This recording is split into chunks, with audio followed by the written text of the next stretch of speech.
Hello. So the big news between Wednesday and Thursday overnight was that Israel attacked Iranian natural gas fields in the Persian Gulf, and then Iran retaliated by hitting similar facilities belonging to Qatar, which sent the global gas and oil prices through the roof and triggered basically a monumental meltdown on Truth Social from Donald Trump in what feels like a new phase and a very momentous moment in the war in the Middle East. So we will focus on that in the first half of this episode of Newscast. Hello, it's Adam in the Newscast studio. Lyse Doucet is here. Hello, Lyse. I'd like to say really good to join you, but it's not a very good time for so many of our podcast friends. And I have to say, it did, for me, the events of the last 24 hours makes the whole situation feel a bit scarier now. And Dharshini David is here as well to explain why. Hello, Dharshini. Hello, Adam. And yes, you only drag me in when things are scary and downbeat, so I'm really sorry about that. Yeah. Right, let's, I think, go through the timeline of just why the events of the last 24 hours have been so significant. And it's all to do with attacks by various parties in this conflict on energy-related infrastructure. Lyse, where do you want to start this particular bit of the story? Let me take you back just to an earlier time in the war. And our listeners may remember that the skies of Iran went from black to orange because Israel attacked fuel depots and terminals, sending literally rivers of fire through the streets of Tehran. And then the reports started coming in that American officials called up Israel and said, "What are you doing? Oil prices are soaring. Don't attack the oil depots." And Iranians said, "Why are you attacking our infrastructure, our future?" This is even those who had called for Israeli and American strikes in the hope of bringing about change. So then it quieted. And then suddenly yesterday, Israel attacked the South Pars natural gas oil fields, the world's biggest oil field, jointly operated by Iran and Qatar. In Iran, it's called South Pars. In Qatar, it's called the North Field. Israel attacked the Iranian part, but Qatar was furious. And Iran immediately vowed retaliation and carried out retaliation on energy infrastructure right across the Gulf. Then in the middle of the night, suddenly, as he often does, President Trump posted on Truth Social saying he didn't know anything about this attack.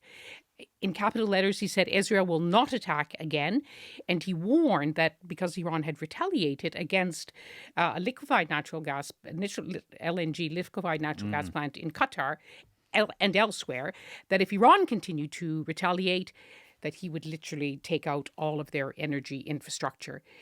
But Adam, in the run-up to President Trump's angry post, there were articles in both Israeli and American media saying, quoting unnamed American and Israeli officials, that this attack had been fully coordinated with the United States. And in fact, President Trump, quoting an official, saw it as a one and done. If we attack Iran's oil energy infrastructure, maybe then they will open the Strait of Hormuz. This was never going to happen. Excellent summary. But just for people who don't follow Donald Trump on Truth Social and don't see his whole posts. They don't? Well, I mean, many. I can understand why people might not want to do that. This post, even by his standards, was very dramatic and very angry and raised the stakes quite dramatically. While also trying to lower the stakes. Those who do follow and those who don't, I mentioned about capital letters. When he really wants to emphasize something, he puts it in capital letters so that people take even greater notice.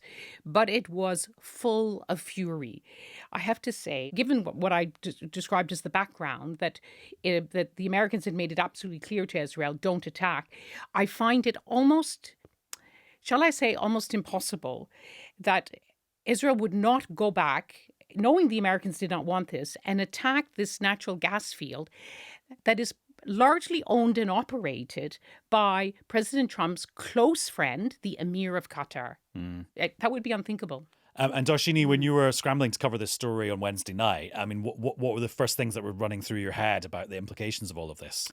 As Lyse says, this is a whole new frontier in the war, right? And, over the weekend, when that island that contains so much of Iran's infrastructure was struck by the US, we heard President Trump saying... Karg Island, yeah. Karg Island. We're going for the military targets here. We are not going for the infrastructure. And that was sort of held back as a threat. And we know why that is. That would unleash a new level of chaos on global energy markets. So we had that attack and, the world went, oh, my goodness. And that's Qatar on the other side, which is such a big producer of liquid natural gas.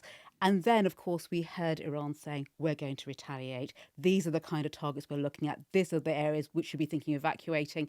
And that refinery in Qatar, the all-important refinery, suffering what it calls extensive damage. And we are still waiting to hear at this point exactly how extensive that damage is. Qatar already said we are going to have to, hold off on fulfilling our contracts, existing contracts. And now, we are looking at a more grave situation. So at the moment, many people are saying before Qatar could have been back up and running if hostilities cease tomorrow, back up and running full capacity within weeks. We now could be talking about months. So that is what we're talking about in terms of supply issues for the world overall. Doesn't mean there's supply crunch here, but it's a new level of threat, and therefore we're seeing these really elevated prices going on. And basically the price of liquified natural gas, which is quite a mouthful to say. It is, isn't it? Yeah. LNG, that's why they shorted it to LNG. Yes. I mean, is now up 60%, isn't it? It is. As of this morning. It is, absolutely. And that is not something anybody was betting on for this year. And we should say, when you look at, for example, what's going on here, and we look at what we call European futures and the kind of things that influence energy bills in the UK. In other words, market predictions for how much oil and gas will cost in the future. Absolutely, yes. And when we think about how that could influence bills here, they're not at the kind of levels we saw in 2022. And it's really important to say that because it is a scary time for people thinking about Russian invasion of Ukraine. Absolutely. Yes. We're not at that level yet, right, by any means. But we are at a point now, and the Bank of England, I know we'll be talking about this a bit later, but they have been setting out some of their thoughts today. And they have said that, those kind of futures, about 35-40% above what had been assumed. And if that carries on, and it's a big if, isn't it? That's when you really feel the pain. So, yes, so there's both the price impact and also the potential supply impact too. Lyse, I'm aware that all of this was happening sort of about 20 hours ago. Does that mean everyone's sort of gone to this brink, which is what we've seen with this attack on this gas field, and peered over the edge and maybe retreated a bit? Is there any evidence of that? We've been at so many brinks. Dharshini mentioned Carg Island, where President Trump, he likes to use the word obliterated. Someone invented the word re-obliterated because he says we've wiped it out and then suddenly it's not wiped out at all. But he took out on Carg Island, which exports, at least before the war, 90% of Iran's oil, crude oil, that he only took out the military installations there and the bases, but he left the oil infrastructure intact. So everyone breathed a sigh of relief. But every day I think the nerves are jangling. And President Trump keeps saying, it's short-term pain for long-term gain. It's just a short excursion. I could end the war at any day. But we just don't seem. And he's now a man, as you know, who has always been mindful of the markets, they said, doesn't even seem to be bothered about. So it's really a big question is, what is happening to President Trump? If I may, I'll give you an example of that's been on my mind today. September 2025, when Israel sent missiles into the Qatari capital Doha to assassinate senior Hamas officials as they were meeting. President Trump said that day, I was only told about it when the missiles were in the air by my U.S. military. To which Israel afterwards said, no, this was coordinated fully with the Americans. The Qataris were furious. President Trump was furious. Another post on Truth Social in capital letters. That turned out to be a turning point in the Gaza war. Well, it led to a ceasefire. Yes, a shaky ceasefire. President Trump then realized he was at risk of really angering one of his most important political and personal allies in the Gulf. These countries that he boasted about signing trillion-dollar contracts. Suddenly, I remember in that September, he started listening more closely to Qatar and other Arab states who were saying, you've got to find a way to end this war. And it did lead to, I don't know that this is this kind of turning point. We don't know what Qatar is saying because right now Qatar, and as we're recording, Qatar is about to do another press conference with a visiting Turkish official. They're furious at Iran, but they're also furious at the United States. They had tried to stop this war. They warned President Trump, don't attack Iran. You will unleash a war with far-reaching repercussions. This whole war is raising questions about, people keep saying, why did it start and where will it end? But who was advising President Trump? The other day when a journalist said to him, weren't you warned? Did you understand that if you did attack Iran, Iran would retaliate against Gulf states. He goes, no, I was shocked. None of my experts said that. And there was like a gasp from the journalists because Iranian officials said that ad nauseum. If you attack us... Even I knew that was likely to happen. And if you knew it, but President Trump denied all knowledge of that happening. So with every day which passes, and yet again with that post on Truth Social, did he not know? Could he possibly have not known that South Pars Field, linked to Qatar, was going to come under attack and that oil prices would spiral again? But Lisa, just before we started recording, there was a joint statement from the leaders of the UK, France, Germany, Italy, the Netherlands and Japan about the Strait of Hormuz. But actually that statement starts off by talking about these attacks on energy infrastructure, basically saying there should be a moratorium. Both sides or all the sides should stop attacking them. But then they go on to say that they're all working together on a plan to try and get shipping restarted through the Strait of Hormuz. So that's quite a big development. I think what Sir Keir Starmer and other European leaders are trying to do, they're trying to separate, keeping open this critical waterway, the Strait of Hormuz. 20% of the world's oil traffic goes through that, as well as essential ingredients for making components like fertilizer. So we talk a lot about oil, but food prices, Dharshini knows about this, food prices, farmers' fields are also going to be feeling the impact of this. So they're still really nervous about getting dragged into President Trump's war because he didn't consult them about this war. But they do want to open the Strait of Hormuz because they are all affected by it. And they also want to have a plan. President Trump says, okay, give me minesweepers, without actually being clear, what are they going to do? How are you actually going to open the Straits of Hormuz? And on the sidelines of this, you have countries like India, the Indian Foreign Secretary Jaishankar saying, well, we've been talking to Iran and our Indian flag gas tankers are actually going through the Strait of Hormuz. A Pakistani vessel went through the Strait of Hormuz. And they're saying, well, why don't we talk to Iran rather than trying to fight against Iran? And there were reports, some of them were denied. There was a report in the FT that some European countries have actually reached out to Iran. I think right now Iran is so focused on the war that it wouldn't want to go into any wide-ranging diplomacy until the attacks stop. But so they're looking at different ways rather than simply saying yes to President Trump without knowing where it's going to end. Because, and Dharshini knows this idea, President Trump keeps saying, I asked them to do something really minor. It's not minor. It's very costly. It's very risky. They don't know what they will meet from Iran, whether whether the strait is heavily mined, whether they have these, what they call them, go-fast boats. We have to keep emphasizing every day, and Pete Hegseth just got up again and gave a press conference in Washington. President Trump gets up and said, we've destroyed their military. We've destroyed the ballistic missile. They have nothing left.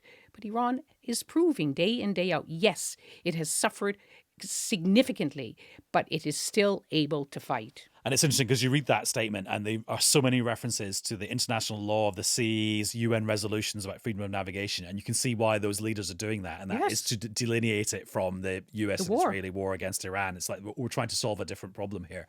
Dharshini, at midday today, the Bank of England did their interest rate decision. They decided to hold them flat at 3.75%, which in a parallel universe of a couple of weeks ago, we were expecting it to come down again. We talked about this at the time, and we said, we should get a March rate cut. But we've actually heard, not just in the Bank of England, but this week, and in fact in the last couple of days, for the Bank of England, the European Central Bank, the Federal Reserve, Bank of Japan, and also Canada's central bank. So the G7 are covered there too.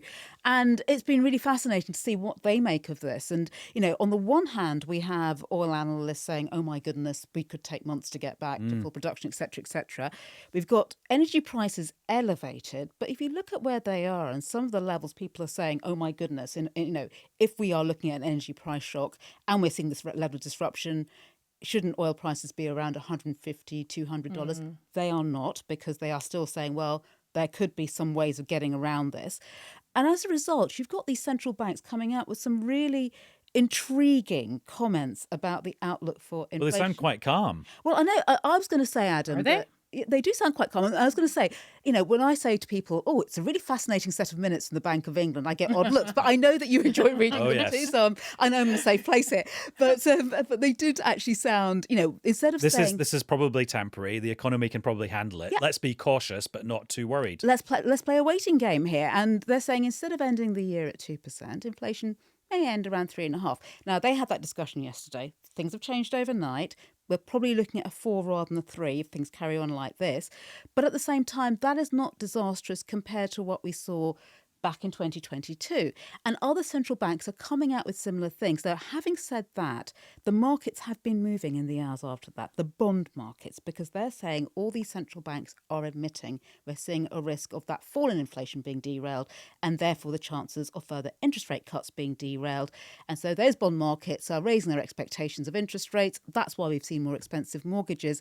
And that is why, that escalation we saw overnight could put a further dent in borrowers' pockets. And I think the really interesting line from the minutes, which are available on the website of the Bank of England for everyone to look at, is this sentence here. In the February report, so the last time they looked at it, inflation had previously been expected to fall back to around the 2% target from April, partly owing to measures in budget 2025. They're now talking about it being 3.5%. You said maybe 4%.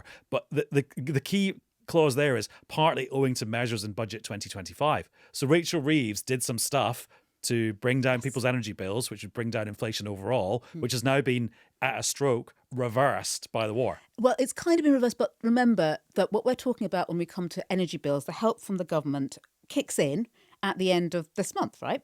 What we're talking about when we talk about the gas futures, rather, are gas and electricity bills from July onwards, yes, because of the way our energy bills are determined. So there could be a bit of relief now, stinging the tail later on. But yeah, it's a really interesting picture, this, because they're sort of saying, there could be this little bit of they use the word shock, the Bank of England does, which is, I thought, quite interesting. Because, when you talk about an energy price shock, they're very kind of calm and cautious people, the people at the Bank of England. It's quite a strong term in that sense. But here's something to think about.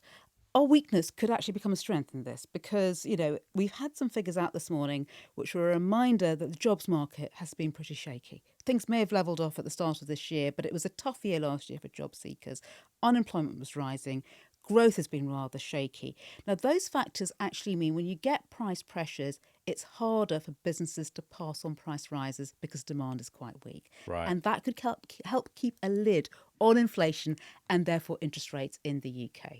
I'm just thinking back to the post-COVID period, though, where lots of central bankers said this inflation spike is going to be really high, but really short, and inflation hung around for a lot longer. Yeah. And so everyone said, well, your judgment's been called into question. And I just have that ringing in my ears reading the stuff today. Well, you are one of the scarred. And they talk about this, the fact that we have been scarred by this experience of higher inflation. And even though we're not talking, and the Bank of England government's been quite explicit about this, we're not looking at a return to those double-digit rates of inflation. But because we have experienced that and been through that, if we are looking at inflation with, say, a 4 in front of it once again, our expectations become that that's normal. And therefore we start acting like that and we ask for bigger wage rises and prices go up to match that. And that's when you end up in this kind of spiral of stubborn inflation. And that is why the bank is slightly hesitant and cautious. And some analysts are saying that might be why rates have to rise rather than, that first instance of inflation itself. Can I just add one thing, since you're also going to be looking at COVID today? One of the lessons from COVID was that borders don't stop bad things far away from coming to our shores. And while the strength of the British economy, British society, there may be some, to use that word, resilience here, around the world, there are many countries already reeling. Countries who depend almost 100% for Qatar, for their natural gas, for their electricity, for to keep their economies running. They are already suffering. Food prices are already rising in many parts of the world. Farmers are already making decisions about what to plant or not to plant because they're not going to have access to fertilizer. Humanitarian aid also goes through the Strait of Hormuz. So there are also already predictions that the levels of aid are going to come down significantly. The World Food Programme is talking about food shortages, not being able to help the people who desperately need help. This is also going to have shockwaves around the world. And just my last point on this, from reading the Bank of England minutes, that Andrew Bailey, the governor, because each person on the committee does a little statement at the end about their take on what they're seeing. And Andrew Bailey talks about the supply of neon gas.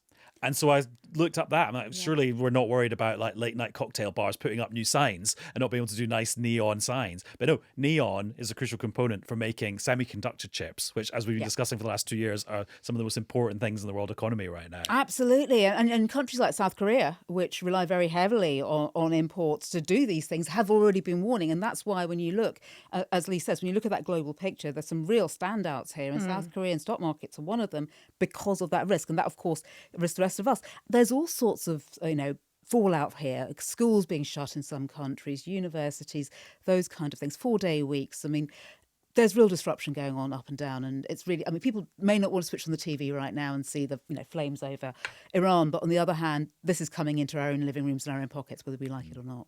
Dharshini, thank you very much. Thank you. Lyse, thanks to you too. Really good to join you and to join Dharshini. Likewise.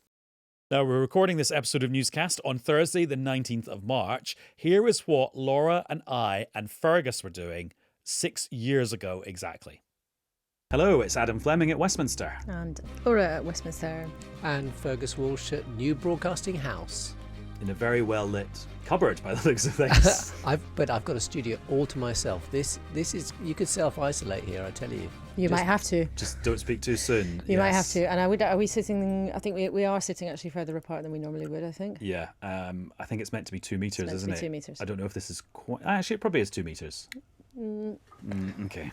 Anyway, there we are. So look, absolutely packed programme because we are in a massive story.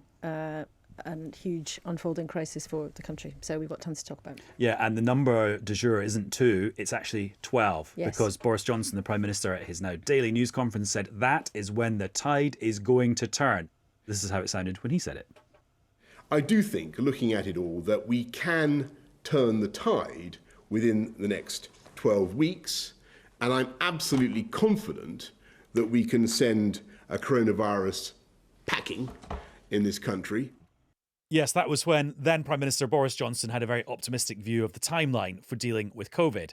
And how the country dealt with COVID is the subject of the COVID-19 inquiry being led by Baroness Hallett.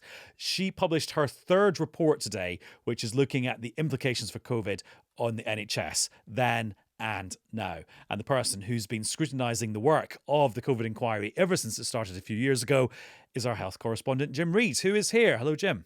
Hey, Adam. How did this morning play out then? What's the sort of the choreography of the COVID inquiry reporting back? So they have this thing for journalists and for, in fact, people who, families and bereaved families and so on, which they call a lock-in. So the security is slightly weird. It's a bit like an airport kind of style security. So you go in there and they take your phones off you and they put them in a little bag and mark them up with a number and all this sort of stuff. And then you have 2 hours to read the report, which is 400 pages. Which is 400 pages long. So do the maths on that, and that's pretty much impossible. So there's a group of us in there that kind of try to divvy it up and take different sections and so on. And then you get to leave kind of 15 minutes before 12 o'clock, which is when you're allowed to report everything. Get in your live position on TV or get to your radio mic, and then it's all go. And then there was a series of press conferences from different groups afterwards, reacting to the findings today. So we're recording this bit of Newscast at about 3:15 on Thursday afternoon. So you've had a few hours to think about it now. What's in your head? One of the things that I was thinking was so the kind of main message I think that she wanted to get out, Baroness Hallett, today, was the amount of pressure that hospitals and the NHS was under. Now, you might be sitting there thinking, like, well, we knew that hospitals were under pressure in COVID.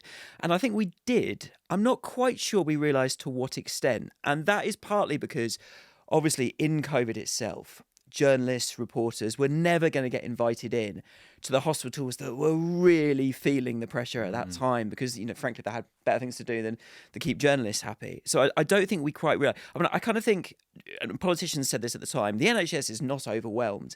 What she said was, well, that was kind of true as a whole. Yes. But there were patches in the country at different times where she said, look, this meets every definition of being overwhelmed, close to collapse. Her message was coped, but only just. And I think, when you heard the evidence that I sat through today as well, you would think that actually the true situation maybe wasn't quite what we necessarily thought it was at the time. If anything, in certain places it was worse. And she sort of breaks that down into different types of being overwhelmed, doesn't she? Whether it is the level of care that people were receiving for COVID, or the level of care people were receiving for something that was not COVID related, or just the immense physical and emotional pressure on the staff.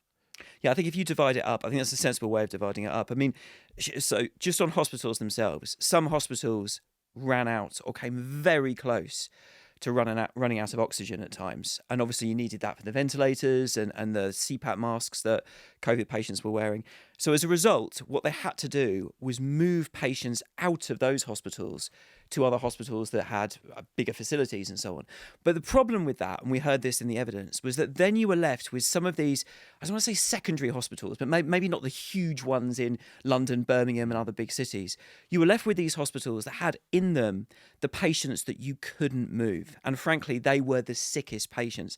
So the effects on staff then was huge, because you had kind of fatality, mortality stats in these intensive care units that were running at 60, 70, 80%. And normally in ICU, intensive care, you're talking maybe 25% fatality. So the impact then on staff, nurses, doctors that were seeing these patients at the peak of the pandemic die on a regular basis was pretty profound. I mean, there's so many things we could pick up on. One of the very moving bits of Baroness Hallett's statement was reminding us all of how draconian the restrictions were on having people coming to visit you if you were in hospital, or people being with you if you were dying. Yeah, a real reminder of how grim that was. You're right. And I think this is the other kind of message she wanted to get out, which is that some of the policies put in place to attempt to mitigate this pressure were either not thought through or were not planned for properly. So she gave the example of stay at home, protect the NHS, save lives. That slogan we heard time and time again. And she didn't completely slag it off. She said that, it was successful in getting that message across, but in a way, it was too successful, and it stopped people coming forward when they had complaints, which they really should have been going to the NHS with. And you saw that in statistics, Adam. You saw kind of people coming forward for things like heart attacks dropping very significantly in the pandemic. So she talked about that. And again, you were saying about the visiting restrictions. I mean, she gave the example of women who had to be on their own when they went through, maternity scans, getting very distressing news about their unborn baby, having to deal with that by themselves. Some women having to give birth alone. Some young people who are having to be alone in mental health units, for example, hospital mental health units, not having their parents there with them or their carers there with them. So I think, the other message to get across today is think about the other impact of what you're doing in any future pandemic. And we'll talk about her recommendations in a second. But one of the other findings was just the state of the NHS before the pandemic hit, and the fact that it just wasn't fit to face a crisis of this magnitude.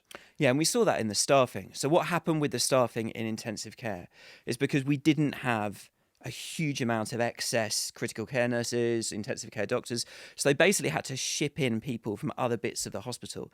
Now, these people, I've heard testimony from some of them and from some people who work with them, and huge amounts of praise for the people that did this, but maybe they weren't used to having to deal with that level of death, that level of illness, that level of pressure.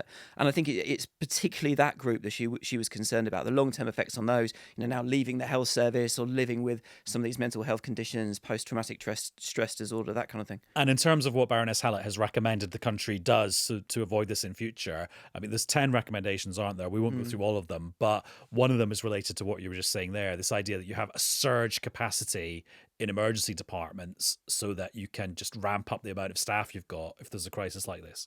Yeah, I think you're right. So she said two things on that. She essentially said that there should be more capacity now in A&E and those kind of emergency departments in hospital. But you're right, she said that for something like intensive care, we need to have a better way of scaling up stuff quickly. I mean, they did do that in the pandemic, but they ended up having to use, like side rooms and corridors, and the staffing, they had to kind of immediately train up people who weren't trained to work in those areas. So I think the idea is to put that in place now, so give people extra training, have a plan in place, so if this should happen again, you don't have to do this at the last minute. And also, when it comes to planning, there should be a UK-wide exercise done about how you would restrict people's access to their relatives in hospital to prevent infection spreading in another pandemic, so you don't have these ad hoc rules about, oh, you can't see your dying relative again. And I think that was important because it wasn't so much the rules. I mean, that was part of it. It was the fact that they were just not applied consistently across the country or even within a hospital. So you had, these families who were saying, well, hang on, someone down the road was allowed to visit their mother. Why can't I? So it was like, well, have the policies in place now. One of the other things she says, and on the surface, this sounds like, oh my God, this is such a boring recommendation, was to sort data out.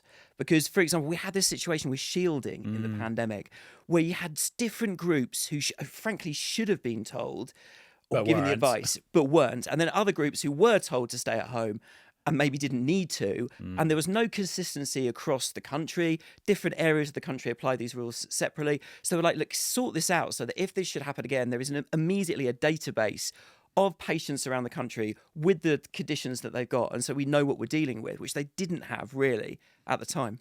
And I suppose we then come on to the philosophical thing about what's the point of this, because you and I covered this every day at the time. We just played the clip of Newscast from the time. It was all unfolding in our eyes in a quite visible way. I take your point about a lot of it happening behind kind of the walls of the hospitals that we couldn't see. But what is your feeling about the purpose of all of this? To go over it all again? I know. I mean, this whole inquiry has cost, I think it's 204 million so far. That total has been hugely criticised. It's been going on for the best part of 3 years now, 4 years, we're into the fourth year really. And it won't finish all these reports until the summer of 2027. So that has been met with a fair deal of criticism, like you can imagine. I mean, Baroness Hallett and the team say that we shouldn't think of these recommendations as sort of an isolated thing for each section. By the time, she argues, we get to the end of this process next summer, you'll look at all these recommendations for all these 10 different sections that we're looking at. And if they are put in place, and she has strongly said today she expects them to be, and expects them to be put in place by the government promptly, then that would put us in a better position for the future. Now, of course, the problem is that the danger here is, are you always planning for the last war, the last pandemic, and what happens? So the idea is to put something in place that works for the next pandemic, whatever it might be. Well, and that's what gets me about some of the... Well, there's lots of things that get me about this because it was a very momentous time. But, for example, when she's talking about PPE, and she says the problem, apart from the supplies of PPE, was that the scientists thought that COVID was passed by contact as opposed to by aerosol through the air, droplets through the air. And so, therefore, the advice on PPE was based on the wrong assumptions. Yeah. But then how do you plan for what PPE to use and what policies you have around PPE if you don't know how the next disease is transmitted? Because as we've learned, it's things like that are so important. The differences are so important. But I think some of the decision making around that was absolutely, we learned today, was pretty chaotic at the time. Like, no one really knew who was making these decisions or what advice was being fed into this. I think her message on that is that... Which is why so much of her recommendations is about come up with a process to help you decide, as opposed to just doing it Exactly. randomly. Don't have a kind of strict, you have to do it this way, but have a kind of framework in place so that you can better come up with these decisions. And this sounds like an arcane thing, but actually how that virus was spread made a massive difference to things like whether you had the right advice for schools to open windows and have ventilation in place, whether you had the right PPE for doctors, like those flimsy surgical masks that people were being given, turns out didn't do very much, and they should have had more advanced PPE that could have protected them. So actually it sounds like a scientific debate, but this had practical differences, practical impacts at the time. And also, just again on a philosophical point, you realize there is a value of having this stuff that a lot of us know already, that's in our brains and our memories, having it written down and printed out so it can be put on a shelf for the rest of time. And it's collected there in black and white. It's about the transparency. I mean, one of her the things she said in a previous module is that there should be training exercises, practice exercises every 3 years that are carried out. And this was done before the pandemic, but Adam, it was always done behind closed doors. That the only reason we found out what went on in those practice exercises was because they got leaked to The Guardian in the middle of COVID. So she's saying that they should happen, and they are happening now, and the results should be published. So if they are failing, if like the care home sector is not properly prepared for the next pandemic, the press, the media, the public can find out about it and not find out about it, 3 months into the next thing that might spread around the country. Yeah. A very, very good summary of a very, very big document that has been the result of many, many days and weeks and years of inquiry. What's the sort of the next bit of the inquiry then? So yeah, The like I timeline? say, it goes on for the next year and a half, really. The next bit comes next month when they look at the vaccine rollout. Now, that is a more positive one for the government. I think there's a general consensus that we did pretty well on the vaccine rollout. So they're going to look at that, and then through the summer, they're going to look at things like care homes. They are going to look at the impact on education and so on for the next year and a half or so. Well, thanks for keeping an eye on it for us. I'm there for you.